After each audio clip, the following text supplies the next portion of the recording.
Tanzania का रहने वाला वो काला आदमी ओरियो थाईलैंड की रहने वाली खूबसूरत लड़की लिली के साथ भीषण तरीके से संबंध बनाने में लगा हुआ था। लिली को ओरियो की ताकत का अंदाजा बिल्कुल भी नहीं था। ओरियो कई तरीके से लिली के साथ जिस्मानी संबंध बना रहा था, जिसकी वजह से लिली की हालत लगातार खराब होती जा रही थी। वो ओरियो के सामने हाथ जोड़ रही थी, उसे रोकने की कोशिश कर रही थी, लेकिन वो काला आदमी कहाँ मानने वाला था। लेकिन जैसे ही लिली के बर्दाश्त करने की हद पार हो जाती है, तब वो ओरियो के मुंह पे एक जोरदार थप्पड़ मारती है और उसे कहती है, छोड़ो मुझे, जान लेकर मानोगे क्या। दोस्तों, ये सच्ची घटना थाईलैंड की है, जहां पर तंजानिया के रहने वाले एक काले लड़के ओरियो को थाईलैंड की रहने वाली खूबसूरत लड़की लिली के साथ प्यार हो जाता है। और लिली को इस बात का अंदाजा बिल्कुल भी नहीं था कि ओरियो इंसान के रूप में दानव है। इस पूरी घटना को आखिर तक सुनिएगा, क्योंकि घटना में अभी बहुत कुछ होना बाकी है। आदाब, नमस्कार, सत श्री अकाल। दोस्तों, बहुत बहुत स्वागत है आपका CHD क्राइम सफर के एक नए एपिसोड में। मैं उम्मीद करता हूँ आप सब ठीक ठाक होंगे। दोस्तों, ये चैनल अभी छोटा है, इसे आपके प्यार और सपोर्ट की बहुत ही ज़्यादा ज़रूरत है। इसीलिए वीडियो को देखने से पहले मैं आपसे ये रिक्वेस्ट करता हूँ कि चैनल को सब्सक्राइब और वीडियो को लाइक कर दें। 10 फरवरी 2010 थाईलैंड की राजधानी बैंकॉक, और इसी बैंकॉक के अंदर एक गली है जिसका नाम है 7th स्ट्रीट। और इसी 7th स्ट्रीट में रहता था तंजानिया का एक परिवार में पति पत्नी के अलावा उनका एक ही बेटा था, जिसका नाम था ओरियो, जो दिखने में काफी लंबा चौड़ा था। और ओरियो पास ही की एक मल्टीनेशनल कंपनी में काम करता था। दरअसल ओरियो जिस कंपनी में काम करता था, वो कंपनी पहले तंजानिया में ही थी, लेकिन बाद में उसे थाईलैंड में शिफ्ट किया गया था, और कंपनी के साथ ही ओरियो को भी थाईलैंड में भेजा गया था। ओरियो को अब थाईलैंड में काम करते हुए 6 महीने बीत चुके थे। वो सुबह सुबह काम पर चला जाता तो शाम को लौटकर सीधा घर पर पहुंच जाता।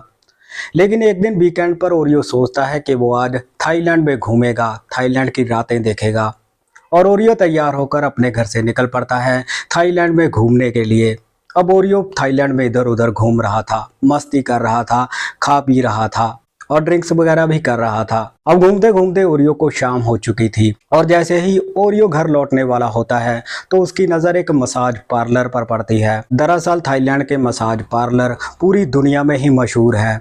अब जैसे ही ओरियो की नज़र मसाज पार्लर पर पड़ती है, तब वो सोचता है कि क्यों ना आज मसाज करवाई जाए। और तभी ओरियो एक मसाज पार्लर में चला जाता है। अंदर जाने के बाद पैसों वगैरह की बात होती है। इसके बाद 2 खूबसूरत लड़कियां ओरियो को एक कमरे के अंदर लेकर चली जाती हैं, और कमरे में ले जाने के बाद वो लड़कियां अपने सारे कपड़े निकाल देती हैं और ओरियो को एक रबड़ के गद्दे पे लेटा देती हैं। गद्दे पे लेटाने के बाद वो लड़कियां ओरियो के भी सारे कपड़े निकाल देती हैं, और इसके बाद ढेर सारी क्रीम लगा के ओरियो की मसाज करने लगती हैं। दरअसल उन लड़कियों के मसाज करने का तरीका थोड़ा अलग था, जिसके कारण ओरियो को बहुत मजा आ रहा था। अब थोड़ी देर तक मसाज करवाने के बाद ओरियो खुश होकर वहां से निकल जाता है और अपने घर चला जाता है। लेकिन यह सिलसिला अब हर रोज का ही बन चुका था। जब भी ओरियो को वक्त मिलता था, तब वो मसाज करवाने के लिए मसाज पार्लर में चला जाता था। अब इसी तरह से वक्त लगातार आगे बढ़ रहा था। अब एक दिन ओरियो जिस कंपनी में काम करता था, उस कंपनी में जॉब करने के लिए थाईलैंड की एक खूबसूरत लड़की पहुंचती है। लड़की का नाम था लिली। लिली दिखने में बेहद खूबसूरत थी। लिली को देखकर ओरियो दंग रह जाता है।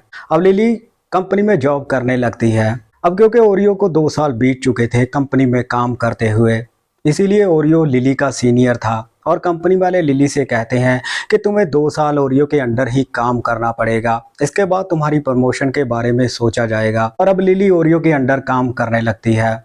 दरअसल ओरियो लिली को मन ही मन में चाहने लगा था, लेकिन वो अपने प्यार का इजहार करने से डरता था। वो सोचता था कि कहीं लिली उसे मना ना कर दे। अब इसी बीच में एक दिन लिली का बर्थडे आ जाता है, और ओरियो को इस बात का पता था। लिली के बर्थडे की पार्टी के लिए ओरियो केक लेकर आता है। इसके अलावा वो बहुत सारे सरप्राइज गिफ्ट भी लिली के लिए लेकर आता है, और लिली जब ये सब देखती है तो बहुत खुश हो जाती है। अब दोनों मिलकर केक काटते हैं, और तभी लिली ओरियो को हग कर लेती है, और ओरियो लिली के कान में धीरे से आई लव यू बोल देता है, और बदले में शर्माकर लिली भी ओरियो को आई लव यू टू बोल देती है। दोनों बहुत खुश हो जाते हैं।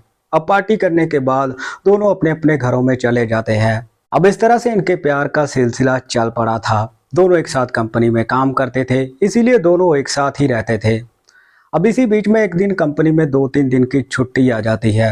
तभी ओरियो लिली से कहता है कि चलो यार पटाया घूम कर आते हैं। लिली भी तैयार हो जाती है, दोनों कपड़े वगैरह पैक करते हैं, टैक्सी पकड़ते हैं और पटाया के लिए निकल जाते हैं। पटाया पहुंचकर दोनों होटल के एक कमरे में रुकते हैं। उस दिन ये पहले आराम करते हैं, लेकिन जैसे ही शाम होती है तब दोनों एक साथ निकल पड़ते हैं पटाया में घूमने के लिए। अब दोनों एक साथ घूमते हैं, फिरते हैं, मस्ती करते हैं, लेकिन ये दोनों काफी ज्यादा ड्रिंक्स कर लेते हैं। अब घूमते घूमते ही इन्हें रात हो चुकी थी और तभी लिली ओरियो से बोलती है कि चलो अब होटल के कमरे में चलते हैं, क्योंकि मुझे बहुत ज्यादा शराब का नशा हो गया है। अब ओरियो लिली की बात मान लेता है। कुछ ही देर में दोनों होटल के कमरे में चले जाते हैं और होटल के कमरे में पहुंच के ओरियो लिली को प्यार करने लगता है। लिली भी उसका साथ देने लगती है। अब दोनों एक दूसरे के साथ काफी देर तक अश्लील हरकतें करते हैं। इसके बाद ओरियो एक ही झटके में अपने और लिली के कपड़े अलग कर देता है और जैसे ही लिली बिना कपड़ों के ओरियो को देखती है तो उसके होश उड़ जाते हैं। अब लिली मन ही मन में ये सोच रही थी कि वो इस दानव को कैसे बर्दाश्त करेगी, लेकिन वो कहते हैं ना, प्यार किया तो डरना क्या, प्यार में सब कुछ चलता है। और अब ओरियो लिली की खूबसूरती देखकर उसके ऊपर जानवरों की तरह टूट पड़ता है और उसे प्यार करने लगता है। हालांकि लिली ओरियो को बर्दाश्त नहीं कर पा रही थी, लेकिन तब भी वो ओरियो का पूरा साथ दे रही थी। अब ओरियो कई तरीके से लिली के साथ संबंध बनाता है, जिसकी वजह से लिली की हालत खराब होती जा रही थी। वो ओरियो को रोकने की कोशिश कर रही थी, लेकिन ओरियो कहाँ मानने वाला था। अब इन दोनों के बीच में ये खेल आधे घंटे तक ऐसे ही चलता है और आधे घंटे बाद दोनों थक कर वहीं पर सो जाते हैं। और जैसे ही अगली सुबह निकलती है तब ओरियो लिली को बोलता है कि आज कहाँ घूमने का प्लान है, लेकिन लिली ओरियो से बोलती है कि आज हम थाईलैंड वापस जाएंगे, क्योंकि मेरे शरीर में बहुत से दर्द हो रहा है। और ओरियो लिली की बात मान लेता है। अब दोनों होटल से बाहर निकलते हैं, टैक्सी पकड़ते हैं और थाईलैंड में वापस आ जाते हैं। और बीच रास्ते में लिली यही सोच रही थी कि वो ओरियो के साथ शादी करके कैसे उसे बर्दाश्त करेगी, लेकिन फिर सोचती है कि धीरे धीरे उसे आदत हो जाएगी। अब क्योंकि लिली भी ओरियो को बेहद प्यार करने लगी थी और अब इन दोनों के अफेयर को चलते हुए 2 साल बीत चुके थे। साल 2013 आ चुका था और अब दोनों शादी करने का फैसला करते हैं। शादी करके दोनों एक अलग घर में रहने लगते हैं। दोनों खुशी खुशी अपनी जिंदगी व्यतीत कर रहे थे, लेकिन एक दिन लिली जब सुबह सुबह उठती है तो देखती है कि इनके घर का कोई जोर जोर से दरवाज़ा पीट रहा था। अब लिली अपने बेड से उठती है और घर का दरवाज़ा खोलती है। वो देखती है कि उसके सामने एक औरत खड़ी थी, जिसके पास एक बच्चा भी था। वो औरत जोर जोर से बोल रही थी कि ओरियो कहाँ है, ओरियो कहाँ है। तभी ओरियो भी दौड़ता हुआ वहां पर आ जाता है और जैसे ही उसकी नज़र उस औरत पर पड़ती है तो उसके होश उड़ जाते हैं। हालांकि लिली को कुछ भी समझ में नहीं आ रहा था। ओरियो को देखकर वो औरत और भी जोर जोर से ओरियो को गालियां देने लगती है, लेकिन ओरियो उस औरत को शांत करवा के घर के अंदर लेकर आता है। और घर के अंदर आने के बाद ओरियो लिली से बोलता है कि ये उसकी पहली पत्नी है। और ये बात सुनकर लिली के पैरों तले जमीन खिसक जाती है। और तभी वो औरत लिली से बोलती है कि ओरियो ने उसके साथ 3 सालों से संबंध तोड़ के रखा हुआ है।